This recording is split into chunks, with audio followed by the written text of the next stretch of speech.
Bismillah. A few years ago, we had a scholar visiting our school, and we did a workshop with our scholar and asked him to give us some advice of what we should be teaching our children. What's the most important things that we should be focusing on, especially because so many of our kids are so little.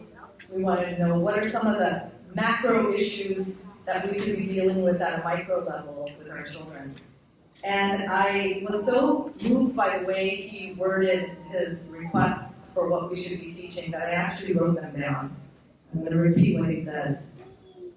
He immediately responded when we asked him, what should we be teaching our children? He said, Adab and akhlaq, manners and etiquettes. Parents don't emphasize these enough anymore.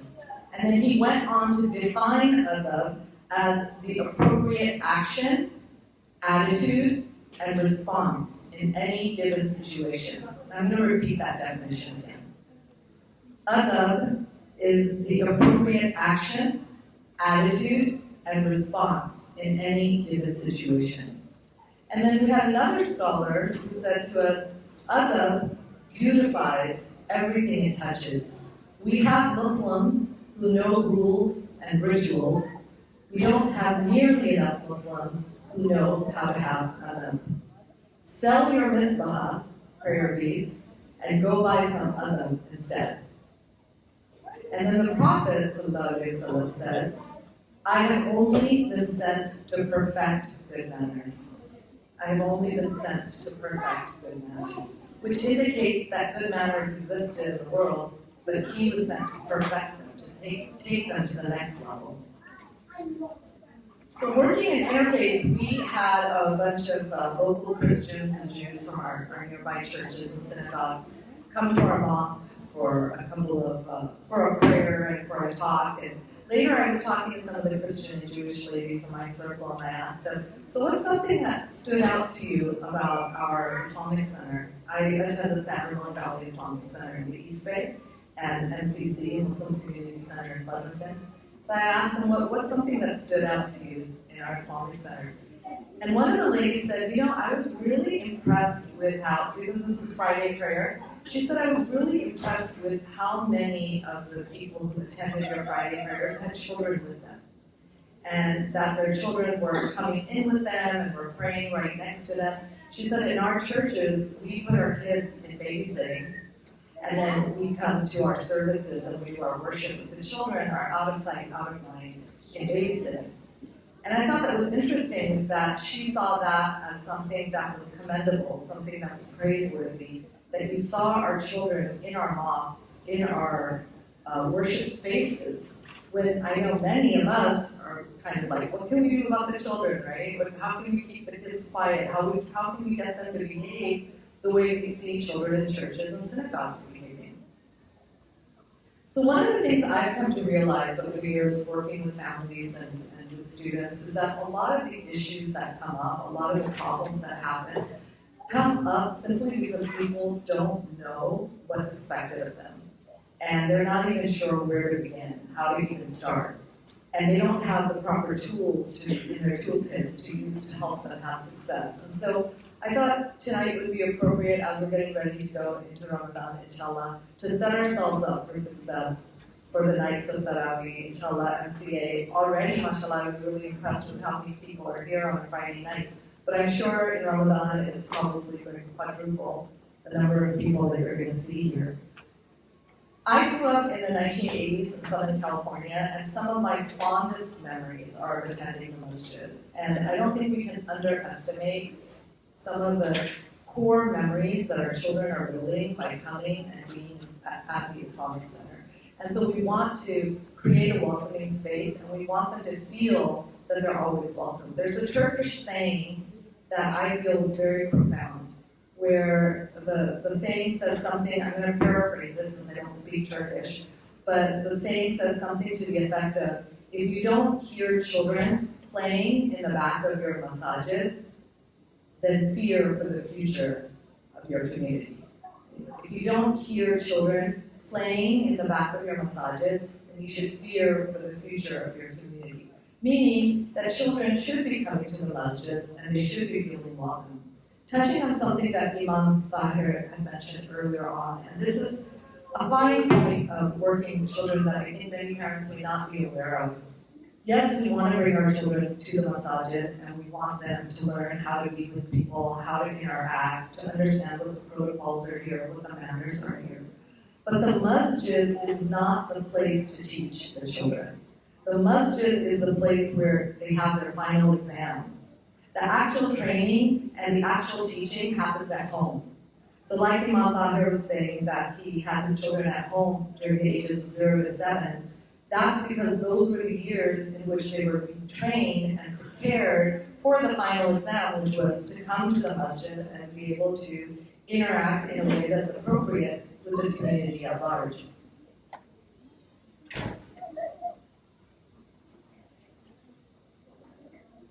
So people, they come to the Masjid for all sorts of reasons. Everyone has different intentions and different motivations for what brings them to the Islamic Center. Some people come because they want community. Some people come because they want to connect with their deen. Some people come because they want to learn about the deen. Some people come because they want to be able to worship. We have no idea what's in people's hearts and why they're coming. But what we all have to remember is that everybody who comes to the Islamic Center is a guest of Allah subhanahu wa ta'ala. And all of us play the role of being the guests as well as the hosts. And so we have to keep in mind, how do we as hosts, how do we treat our guests? And there's just some basic adab that we need to keep in mind. And these are going to apply with how we interact with children and how we interact with one another. Just like when you have a guest in your home, you smile at people, you make them feel welcome. If you notice small rules being broken, little rules of adab being broken, you act as if you didn't even see it, you ignore it. You don't call people out, you don't yell at them, you don't correct them publicly. The Islamic adab is that if you have advice to give, you give the advice privately, not publicly where they might feel embarrassed. And you want them to return, right? You want them to feel like this place is meant for me. I had a friend who I won't call her a friend, she's actually an acquaintance in the community. She's somebody who the last time she had been to a masjid was in the early 1990s. And over the years, she had gotten married to somebody who wasn't Muslim. She had had children. She had gotten divorced. She was now raising her children and was trying to find a connection with the deen again. And she decided, after meeting us and being encouraged, that she would bring her children to the masjid and see what it's like. And when she came to that particular masjid, it wasn't either of the two masjids that I mentioned that I attend, but when she came to that particular masjid, that day, the khatib happened to be somebody who, for no other nice way to say it, was yelling at the attendees. And he was yelling at the attendees primarily about how to keep their children under control. He said the women need to keep their voices down. He said children shouldn't be running, shouldn't be screaming, that women should know how to take care of their children. He was yelling that at the top of his lungs, and this lady that I had encouraged to come to the masjid after almost 20 years of being away turned to me and said, "Oh, I see nothing's changed. I haven't missed out on anything in 20 years." So we have people like that in our attendees, that we have no idea that this might be the one time they're coming to the masjid, and their experience could be the one that makes them or breaks them. It's the one that might keep them connected to the deen, or it might be the one that's going to make them decide, no, I'm cutting ties, right?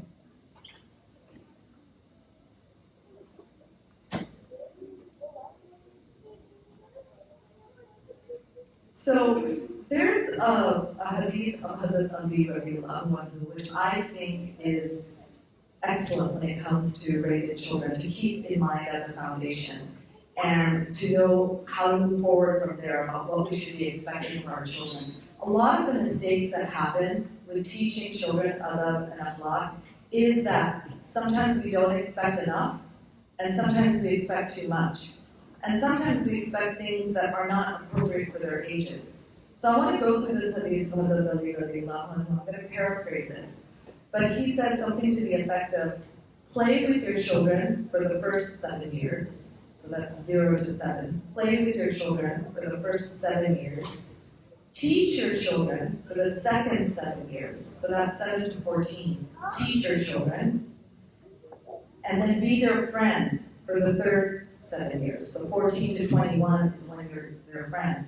And this advice that Hazrat Ali radiallahu anhu gave over 1400 years ago is completely in line with modern day child psychology. What we know about children's development is completely in line with that. Where 0 to 7, you actually don't have that many expectations of children. You teach them through role modeling, you teach them through play, but you're not actually sitting down and teaching them and having expectations of them. So like Imam Tahir said, keeping the children at home and letting them see what's expected of them with their mother, what's expected of them in a safe environment. But 7 to 14, the ages when they are here, is the time when you are teaching. You're teaching at home and you're reinforcing in the masjid. We're talking about the masjid space, so that's what I'm going to be referring to.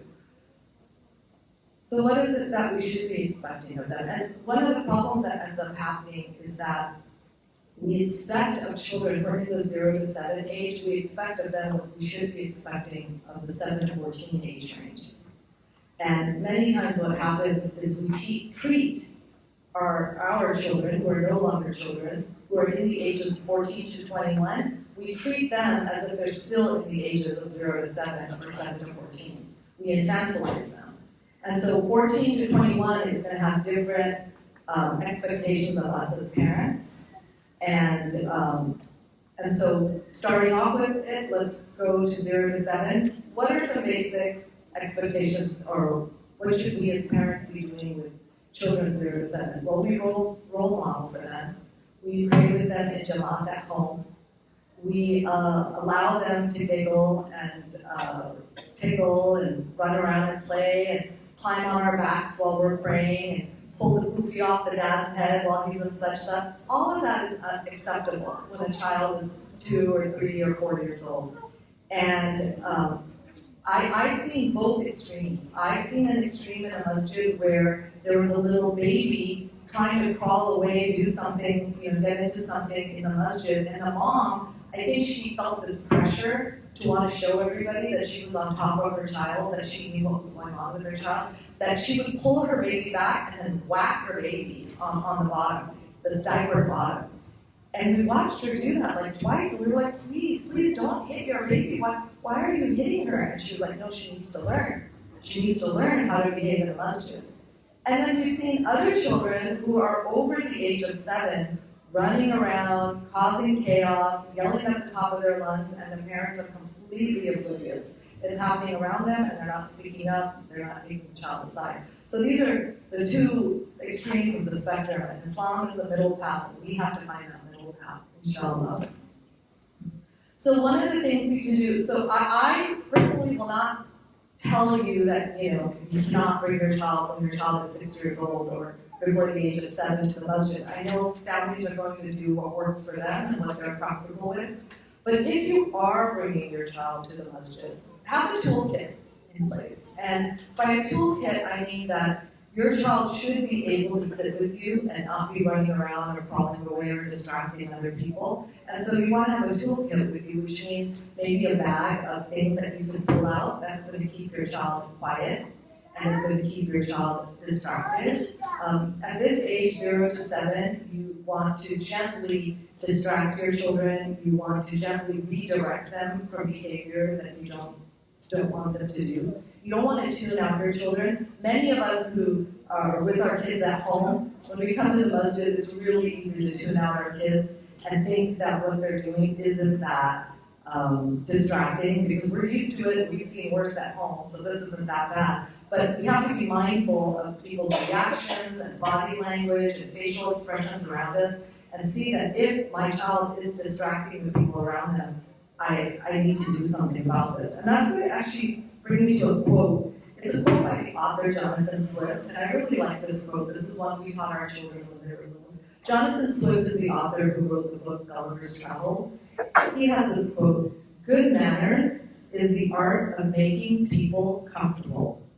Whoever makes the fewest people uncomfortable has the best manners." Good manners is the art of making people comfortable. Whoever makes the fewest people uncomfortable has the best manners. So that's kind of like a mantra that we taught our children, that their goal wherever they go, inshallah, is to look out for the comfort of other people. And if they're making people uncomfortable or adding to anybody's discomfort, then it's a sign that they're exhibiting poor manners. So if you're going to have this toolkit, you're going to have things for your children to keep them busy. You want to be mindful that you're not bringing anything to the masjid that's going to stain the carpets. So you don't want to bring crayons, you don't want to bring markers, you definitely don't want to bring watercolor paints, don't bring Play-Doh. You don't want to bring anything that's going to spill and scatter, like beads or glitter, right? You don't want to bring anything that's going to make a lot of loud noises or light up and distract people around you. There are things that we can bring that you can enjoy quietly. You can bring sticker books that the children can peel on and off and put in their books.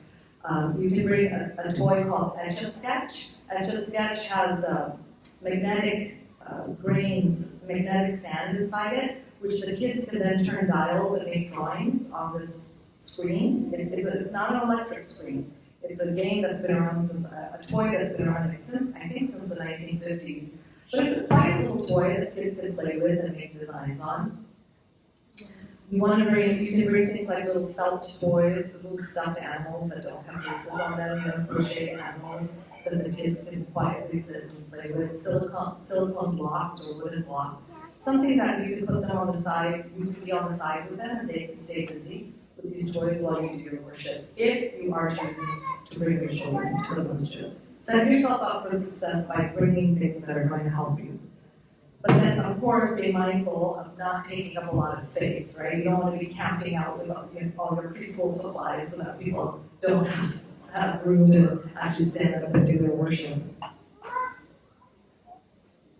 And one of the things you want to do when the kids are older, for ages 7 to 14 especially, before you leave your home, you want to go through a checklist of what you expect from your children. What are your expectations? Many times the kids have no idea, and the parents think that their kids are going to get it just from osmosis, that they're just going to know, they're going to mind read what you expect of them. Keep it simple, don't give them a lot of rules, don't give them a lot of expectations, but what rules you do have for them, mean it. Say what you mean and mean what you say. And if your kids are breaking the rules, the few rules that you've set for them, there should be consequences, there should be repercussions. So before you leave the home, you could tell your children that, I expect you to be praying by my side, I expect you to be within my eyesight, I expect you to say salams to the elders, I expect you to make conversation with people in the community. Whatever your rules are or your expectations are, think about them and then try not to have more than 3 and go over them with your children. Also, try to do some role playing. Give your children examples of kinds of behavior that you may not like that you witnessed at the masjid, and ask them, what would you do in this situation? What would you do if you're praying and your friend comes and says, come on, let's go outside and play. Let's go play basketball. Or let's go skateboard outside. I don't want to be in here. How are you going to respond to your friend? What are you going to say? How long do you plan to pray? That's another expectation you can tell your children. I expect you to be by my side for 8 rakats of taraweeh. Or I expect you to be with me for all 20. Every family has to decide for themselves what works best for them. But set yourself up for success by laying out your rules and expectations before you leave your home. Don't be telling them once you're at the masjid.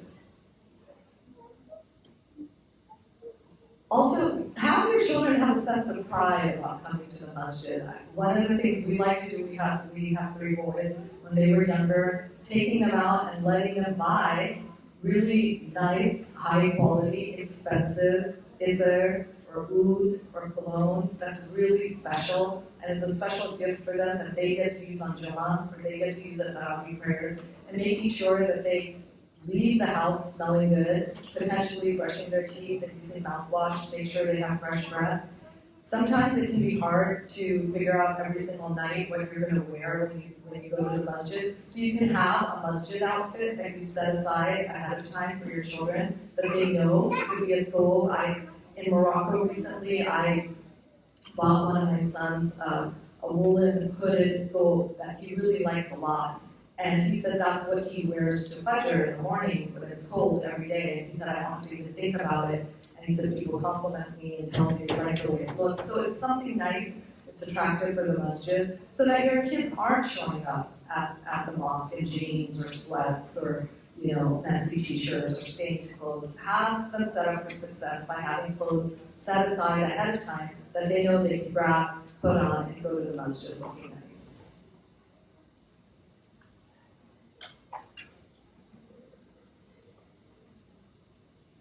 A concept that we taught our kids when they were younger, this is for the ages of 7 to 14, is we had a phrase in our home that we called servant of the shoes. So whenever we would have a dinner party in our home and people were coming, our kids had different chores. And one of the chores would be, who's going to be the servant of the shoes tonight? Meaning, who's going to be the person that's going to make sure that the shoes are all lined up neatly outside of the home? Because people come and they take off their shoes and it ends up being a big jumble and it can be a tripping hazard. People can fall on the shoes. So one of our kids would be responsible for making sure that all the shoes were lined up. And it was a simple rule: make sure the shoes are in pairs, make sure the toes are touching the wall. That's it.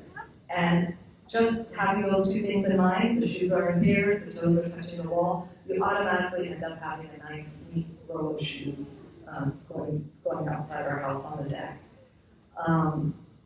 And calling them the servant of the shoes is just a reminder that this is a service, and it reminds us that we're humble, we need to be humble, and that the Prophet ﷺ, everything he did, he brought beauty to it, right? And so as Muslims, everything we do, we should be bringing beauty to whatever space we're taking part in. One of the things you can ask your children, an action item that you can give them before they come to the masjid, especially in the ages of 7 to 14, is asking them, what's one way you can leave the masjid better than how you found it? And each of you find one thing you're going to do tonight, and then we as a family can discuss it. Obviously, it's not something you brag about, it's not something you go telling the entire community about, but when it comes to the taraweeh of your children, you are going to have to check in and talk about what you're doing and not doing. So I know somebody who told us a story about Imam Zayd. He said that they were at a big conference at a hotel, an Islamic conference, and he went into the bathroom to do wudu, and when he went in, he saw Imam Zayd on the ground wiping up the floor with paper towels, wiping up the water on the ground. And he asked Imam Zayd, what are you doing? Why are you doing that? We'll take care of it. And Imam Zayd's response was, I wouldn't want anybody to think that Muslims create a mess wherever they go. I wouldn't want anybody to ever regret that Muslims were ever in this space. So he took it upon himself, as somebody from our ummah, who's an ambassador of our deen, to try and help the rest of us all look good, right? So telling stories like that to our children, letting them know that nothing is beneath them, and Allah subhanahu wa ta'ala sees everything that you're doing. So even just wiping up the floor in the bathroom, even if nobody else sees that, Allah subhanahu wa ta'ala sees that. You will see the reward for that one day, inshallah.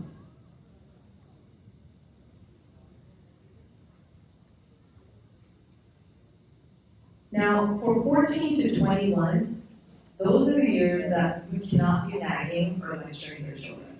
They're going to tune you out and they're going to become resentful. 14 to 21 is a time when you treat them like they're your friend. And how do you treat a friend? You treat a friend with respect. If you want to teach or advise or guide, you do it gently. You don't do it very obviously. You do it through giving hints. And you do it through role modeling, right? Your kids are going to see how you're behaving, and inshallah, it comes a lot sooner than you expect. Trust me, all three of my boys are out of my home now. MashaAllah, you see them then repeating and doing what they had seen in their homes growing up. And they're like sponges. They're watching you, they're absorbing everything, even if it doesn't seem like they are. And then later on, when they're getting squeezed, you see that whatever they have been absorbing from you is what starts coming out. Inshallah, inshallah. So at 14 to 21, that's the time that you should have reasonable expectations that your kids know how to behave appropriately, that they know how to enter and how to leave the space, that they know how to be of service of people. A question you can ask in the 7 to 14 years, along with how are you going to leave the masjid a better space than you left it? Another question you can ask is how are you going to serve your community? When my kids were younger, a very common phrase we would hear from people is, oh, your children, inshallah, one day they're going to be the leaders of the community. One day they're going to be the leaders of the community. And the thing that we kept repeating to our kids is, no, your goal isn't to be the leaders of the community. Your goal is to be the servants of the community. Always be asking yourself, how can you serve the community? It's not about being a leader and having people follow you and having people respect you. It's about being a benefit to the people and leaving behind a sadaqah, inshallah. So the expectations between ages of 14 and 21 is that they should be able to converse with the people in the community. They should be quick to say salams. They should be quick to open doors. They should be quick to help people who they see need help. Anybody coming in with a walker, anyone coming in with a wheelchair. But you don't lecture your children and say, go help. You go help. And ask your child, can you help me help this person? And you'll see, inshallah, that they will be willing to take over and they'll take the hint. Right? But don't put them on the spot and show people that you're telling your child that they let the ball drop. Again, they should be able to dress neatly in the ages of 14 to 21, but they're not going to want to be nagged, they're not going to want to be lectured. Set them up for success by buying them nice clothes, offering to iron their clothes, right? There was a time when I was worried that one of my kids would go out without bothering to iron his clothes. So instead of lecturing him, I would say, why don't you give me your masjid outfit that you're planning to wear and I'll iron it for you. And many times he would say, no, I'll iron it myself. It would remind him that it needs to be ironed. Or he would take me up on the offer if he was short on time.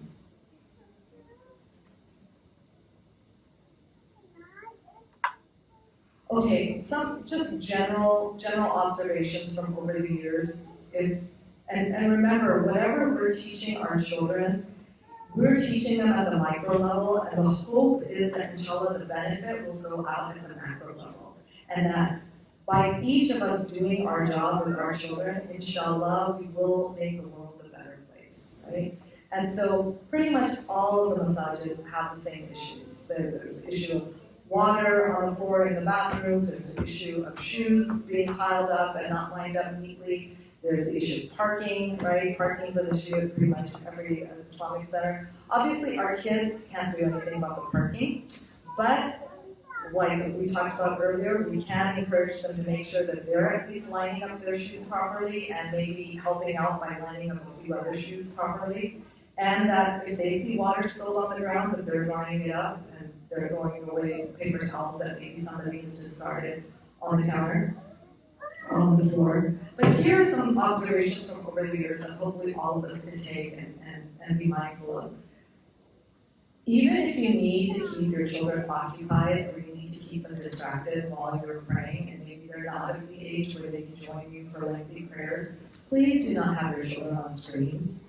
You just have to think outside the box and you have to get creative, but it is possible to help children be busy in a way that doesn't require them to be on screens. I have heard horror stories of incidents happening in masajid where the taraweeh prayer is happening up in the front and children are in the back watching very inappropriate things on their phones and their iPads. And the poor parents are clueless, they're up front worshipping Allah, and they have no idea that their children are immersed in a completely shaitani world in the back, in the masjid. And yeah, I know shaitan is tied up in the month of Ramadan, but the effects of shaitan are still out there in the world. So we can't check out. Nobody should be checking out. That's the other thing. The idea that your kids are in the masjid and they're safe and they can just run off and be with anybody, you should know where your kids are. Children have been victimized even at masajid, and children have been victimized even by trusted teachers and elders. So your children should be with you, and I'm talking about under the age of 14. Kids should be within your vicinity where you have an eye on them and you know where they are at all times. Now, when they're teenagers, at the ages of 14 to 21, especially boys, I'm talking as a mother of boys, that age, kids do need more freedom. and you do have to let go a little bit more than you might be comfortable with. But again, you have your parameters, you have your rules, but then you let your kids explore within those parameters. So my kids, mashallah, they love to go to Southern California in the month of Ramadan. My parents live in Southern California, all my cousins, their cousins are in Southern California, my siblings. And mashallah, we have my kids like to do something called masjid hopping. They love to go masjid hopping in Southern California because a few of them are hufaz and many of their cousins are hufaz. So they like to go to different masjids and pray behind different friends, sort of the But then after that, they'll go out for suhoor and they'll be out all night, which is like unthinkable at that age for the rest of the year. It would have been unthinkable for us to have our teenage boys out all night. But in Ramadan, we would let go because we knew they were fasting during the day. They'd be going to the taraweeh for 20 or God's prayers, and after that, they would want to go out to the Muslim restaurants or to each other's homes or to the different cafes that have been set up in the different masajid, or there's a halal IHOP in Southern California that many of them like to go to. So we would let go. And when it comes to your daughters, I don't have daughters, so I can't advise you, but everybody needs to figure out what works for them. But this is something that we did allow with our older boys. And my third son, when he wasn't 14 yet, he used to be a little bit like, why can't I go? But once, after the age of 14, he was allowed to go as well and enjoy Ramadan.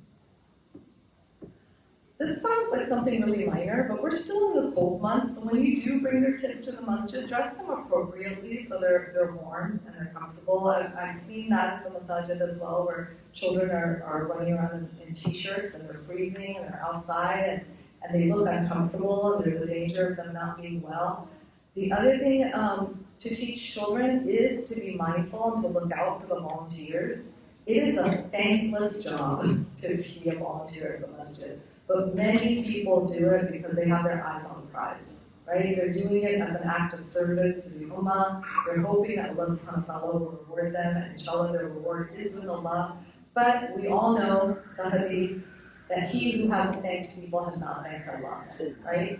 And so if you want to show gratitude for what Allah subhanahu wa ta'ala has given you, these spaces that we get to worship in, it's important to acknowledge the people who make it happen. One of my sons, he's a hafiz, and when he started leading taraweeh, he had no idea that this was something people do. He was very touched that people would actually give him gifts because he had led taraweeh, right?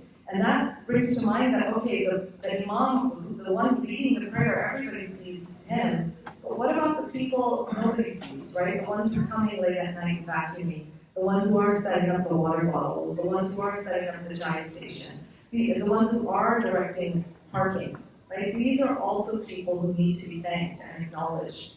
So if it's within your realm to give tips, cash tip little envelopes of cash gifts. If you see the same people, a small team working every single night, consider giving a Ramadan tip. Definitely thank them and make dua for them. My son, one of my sons, when he took on a job volunteering at our local Islamic Center, he did tell me that they ripped off the rose-colored glasses he'd been wearing for years. He said that somebody else wanted his position after he left the masjid. He advised the young man, be sure to take your iman vitamins before you take this job. Because it is very disorienting to see elders and people that you respect in the community, aunties and uncles, and when you see the way that they may be treating each other, which isn't in line with the sunnah, or the way people behave when it comes to parking, or the way they are when, the state they leave the bathroom in, and you're the one who has to go in and clean up after them. It can be very, very disorienting, especially young people who may be idolizing their elders in the community. So let the volunteers and the young people who are helping at the masjid see that you appreciate them, right? And that you're grateful for what they're doing. And I think that's about all I really wanted to show. I wanted to go through some slides with everybody really quickly. I wanted to go through some slides. And let me leave my glasses. Are my glasses there? Khan-Mukhtar, can you just reach into my purse and see if my eyeglasses are there? Thank you so so much. Okay, so at NCC they had asked if we could help come up with some expectations and quote-unquote rules for the attendees who are going to be coming to Taraweeh prayer. And so we wrote up some general guidelines, and I shared them with Imam Bakr, and he got them translated, mashallah. I think it's Arabic, Urdu, and Farsi, mashallah. So anytime we want to give advice to anybody or reminders to anyone, we should assume that they want to do what's best, right? We should never come from the place of like lecturing people as if they're dumb or as if they don't know better. We should always come with high expectations and just remind one another of what it is that we're all striving for. So let us maintain a reverent silence in the prayer area as we connect with Allah subhanahu wa ta'ala. So just a reminder to everyone, this is why we're here. We're here to connect with Allah. Let's have some peace and quiet in this space.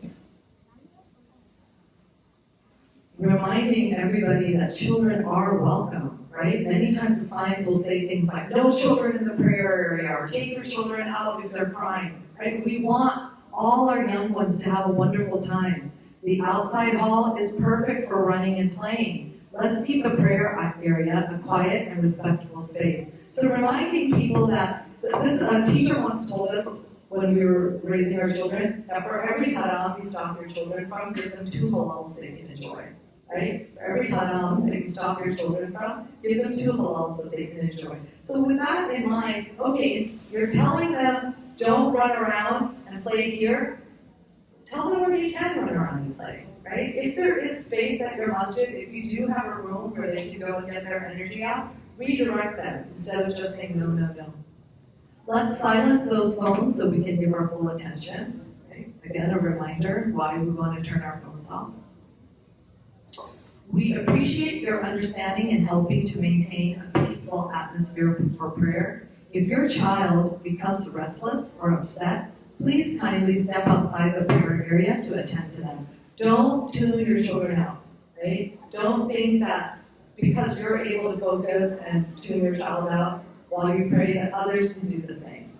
Just take your kids, take them out, help them calm down. It only takes a few minutes, and then inshallah, you can rejoin the prayer. And if it doesn't take a few minutes, then that's your jihad, right? That's your struggle. You're going to get a reward for that, making sure that you're not inconveniencing anyone else and you're attending to your child, who has rights over you. For the comfort and cleanliness of our prayer space, please bring only bottled water inside. We appreciate your cooperation in enjoying all other food and drinks outside the prayer area. So again, a reminder that you can enjoy your food and drinks, but there's a space for it. Okay? So reminding people where they can do that. While you are welcome to leave quietly after 8 rakats of taraweeh, please be mindful of those still praying and avoid congregating and socializing just outside the prayer area. This is something that happens in our Islamic Center a lot, that people will come right outside the prayer area and start socializing, and because we have glass doors and glass walls, they think that you can't hear, that the people inside who are praying can't hear the people who are socializing outside, but you actually can, and it can be pretty disruptive, so we want to be mindful. May Allah subhanahu wa ta'ala accept your worship and shower His blessings upon you tonight and every night. Ameen. So that's a prayer that I'm leaving you all with as well. Inshallah, may Allah subhanahu wa ta'ala reward you for wanting to do what's right. The only reason you're here on Friday night is you're hoping to get some tips, inshallah, and have some takeaways to allow you to be more successful, inshallah, than even in the past. And there's a saying that when you know better, you do better. When you know better, you do better. So I hope that some of these tips and takeaways will help all of us make some changes at the micro level and then bring benefit at the macro level to the rest of the world, inshallah.